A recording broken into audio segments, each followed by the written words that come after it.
With this video, we're going to go over some scar mobilizations and looking at your scar mobility and how to work on your scar if we feel like it needs some movement in it. So what I'm going to do is show you my scars. And so you see I have a big one right here in the middle. And just so it'll make it a little bit more pronounced, I'll just draw a line down it so you can see it.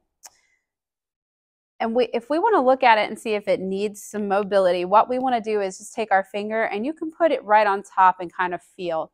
And if you're feeling this and you're feeling like there's a big lump underneath, like a line, or like there's a small little pencil or something underneath, that means your scar is a little bit what we call hypertrophied underneath, and it needs a little bit of work. So if you're feeling that, we just need to get on top of it, push it down a little bit and rub it. So that would be the first type of scar mobility that we want to look at. The next thing is we want to make sure it moves. So we want to make sure if we have this green line here, that when I pull, the whole thing moves with it, okay?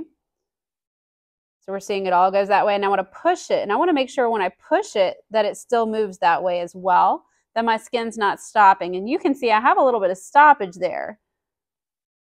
Can you see that? I call it makes a fold, or it makes a butt crack right there, and that's what we're looking at. So that means I probably need a little bit of scar mobility here. Some of the ways to do that, you can get right on the side of it, push down, straight down, and then glide it. You can do that on both sides.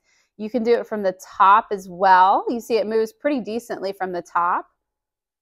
And you can also pull it. And then if we find that we're pretty restrictive, the other thing we can do is actually take our fingers and we can grab it and pull it up, grab it and pull it up.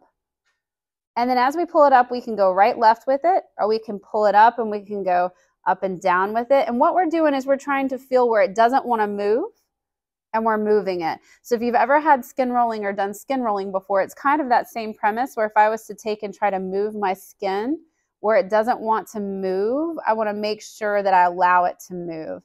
And what I'm feeling here is like a deep kind of, I almost want to say it's like somebody's pulling your hair sensation as I'm pulling up with this. And then sometimes I get like a little pen pricky sensation. It doesn't feel great, but that is the scar tissue underneath breaking up and moving. And even if it's an old scar, this is a really old scar, sometimes we need to go ahead and look at it and make sure that it still has mobility in it, especially if you feel like if you bend the joint or you try to move your skin and it's not moving very well. And this is how we do scar mobility. You can see I've got another little scar here and how it kind of does a little notch on top of it. And so on this one, we kind of try to move it, pick it up, push down on it, rub it all around. And if that scar is adhered, you're definitely going to know because you're going to feel the little not so fun sensations underneath, like little pen pricks as we move it and do it.